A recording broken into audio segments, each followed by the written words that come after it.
We'll take questions in the room. First question, the back right on one. White sweater. Giannis, good to see you. Good to see you.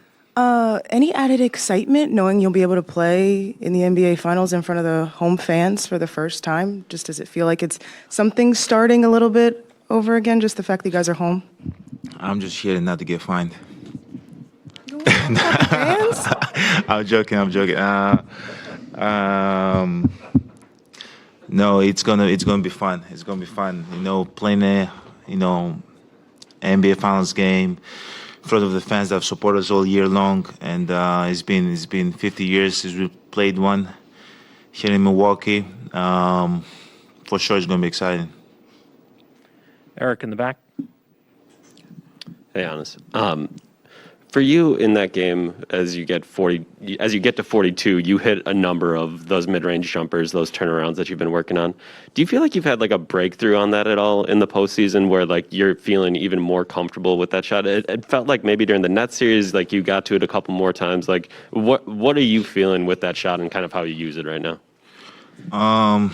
Obviously, I'm more comfortable not trying to think about it. Now that you said it, I might go and miss them tomorrow because of you. But no, I'm feeling more comfortable. I'm just trying to be aggressive, try to go downhill. Sometimes, guys, stay in front of me, or they create a wall that doesn't allow me to get in the paint. So you got to try to figure out other ways to be effective. Either is that pass the ball, either is pull up for a mid-range jump shot, or get to a spot, bump them, and then shoot over them. But you just got to figure out ways to be effective. Sometimes you're gonna make them, sometimes you're gonna miss them. But you got to keep being aggressive, and but my mindset is always try to get downhill, try to make the right play, the right decision. Either is that a pass, either is that scoring. But as I said, sometimes like you have to take those shots. You got to keep the defense guessing.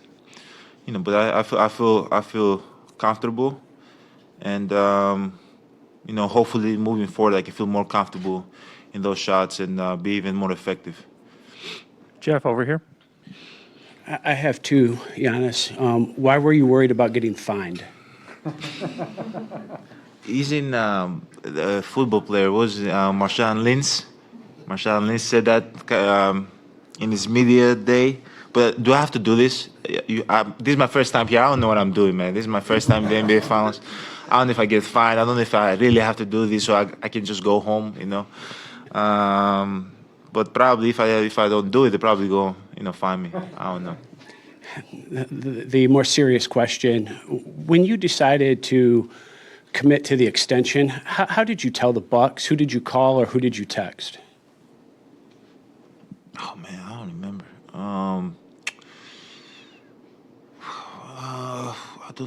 I probably talked with John Horst, I think.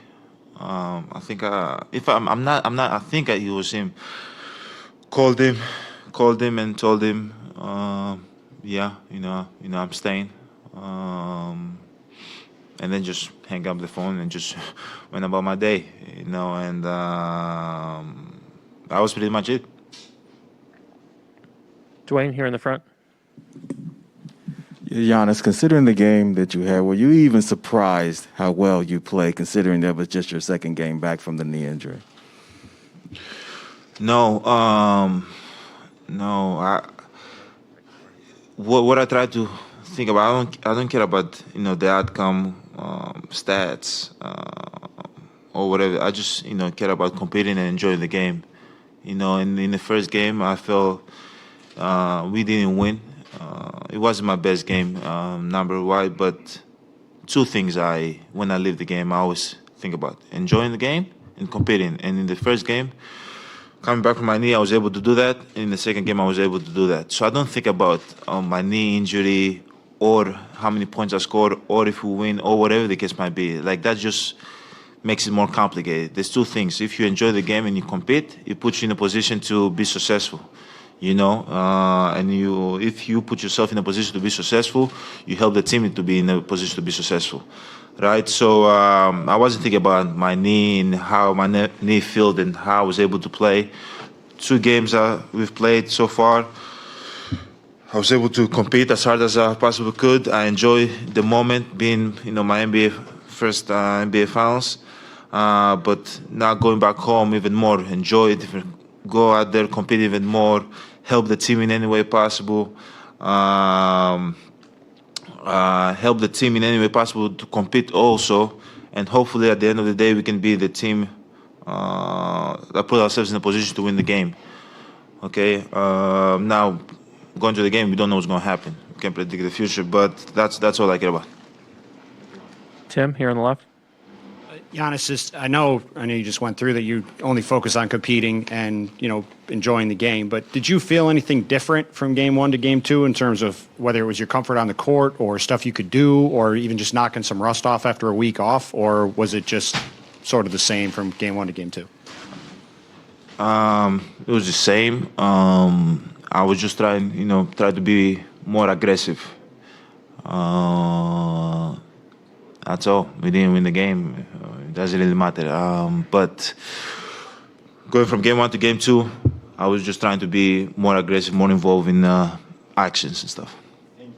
You talk a lot about trying to have fun and enjoy the moment. And throughout this series, including showing up today, you seem to be pretty lighthearted in media sessions and kind of trying to enjoy this. Are you treating this like a special occasion that you're in the finals after all the stuff you guys have been through the past few years and getting here, or is it the same as the conference semifinals or some other playoff series? I personally think, obviously, I know it's the finals. Like tomorrow is, we all understand. Like we might not be saying it, but we all understand what what kind of game we getting ourselves into tomorrow. So we know what we gotta do. But at the end of the day, you gotta keep it light.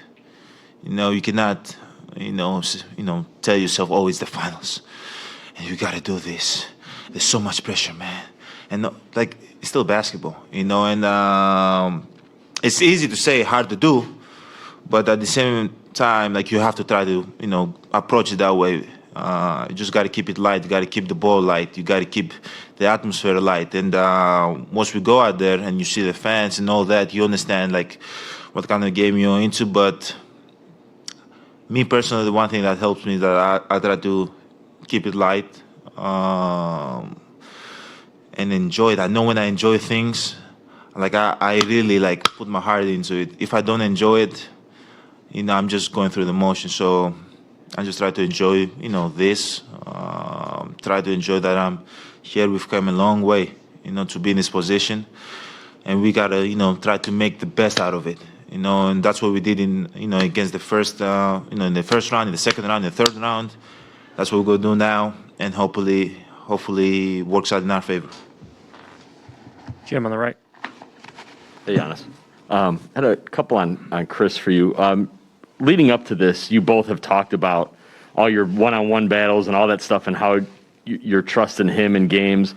I'm curious, back then at those initial stages, when did it become like a friendship and a real kind of bond as opposed to just teammates and we're going at each other trying to find a spot? Did it take a year, 2 years? When can you kind of recall that? I think probably more in the third year, when we, kind of were more mature, had more minutes on the floor, knew our roles. At first I said in the past, friendly competition. It was, a guy that came from Detroit and I just got drafted. We just tried to get on the floor. We were going one another, in practices. But, throughout the time, there was a lot of times that he proved that, he's going to do whatever it takes, to help the team win. And, that's the type of guy that you want next to you. He lead the team, in Atlanta when I was down. He played great. Everybody, Drew played great. Drew, Bobby, all those guys played great. But, he's always there. He's always leading with his voice, leading with his actions. And I've been 8 years with him. There's so many times that he proved to me that, yeah, I'm here to do whatever it takes to win also. And that's when you kind of gravitate to, to him. So I think it was probably my third year. So in that fashion, when you guys kind of play your two-man game on the court now, do you kind of know how maybe you can help him get going? Because like we kind of know how you can get yourself going. His game's a little different. Like, do you try to screen differently, or do you roll it? You know what I mean? Like, do you kind of know and feel how you can do that? And just when do you try to do that? I guess almost every time. You gotta, he likes a lot of pocket mid-range shots. He likes to jab, move his player. You kind of have to know the angles to screen. Sometimes you come one way, set it the other way, so he can shoot the pocket shot from the other way. Like, there's so many things. Sometimes I touch some guys and roll hard, and the guys come with me. He gets like a wide open three in the park. Like, I know things to do to help him get open. And I try to do it as much as possible throughout the game, whenever I physically can. That's pretty much it. Vince in the back left. Hey, Giannis. You only had to play against Chris Paul twice a year throughout the course of your career just because he's been out west and you've been here. Now that you see him up close and in a consistent way, do you allow yourself to be impressed by him? Is there anything that sort of surprises you about the way that he kind of controls games? No, he's a really good player. This is year 17 for him. Year 16? 16. It's amazing, everything that he's accomplished. It's amazing that he can still play in a high level.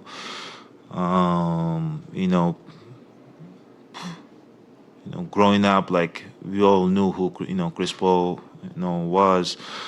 But at the same time, you got to go out there and compete. This is the NBA Finals, this is the playoffs. You got to compete against those guys. But, like, yeah, he's a great player. And he's proven it year after year after year. And he's helping his team do some great stuff right now. And but at the end of the day, as much as you always appreciate greatness and respect it, because you respect the history of the game, but at the same time, we gotta compete against him. We gotta make it as tough as possible for him, and that's what we're gonna try to do. But at the same time, we appreciate everything that we've done and the way he's played in year 16. I think he's like 34, 35 years old. It's 36. It's pretty high level. But at the same time, we got to guard him. We got to compete against him, and we got to try to figure out ways to make it tough for him to win. On Zoom. Christos. Hi, Yanni. I'd like to ask you, what did you learn in the first couple of games in Phoenix about that series, and how different is the dynamic of the team at Fisher Forum? Because at playoffs you have 7 wins in 8 games. Yeah, can you say the last part? Can you repeat your question again, please? How different is the dynamic of your team at Fisher Forum in playoffs? Because you have 7 wins in 8 games, and what did you learn about that series in first couple of games? We gotta play better. We gotta compete more, harder, to put ourselves in a position to win. And try not to think about us, playing at home and we winning at home. Like, that doesn't really matter. It's still basketball. We still have to play basketball. We still have to go out there and do the things, to help your team win and put yourself in a position to win. So, yeah, that's it.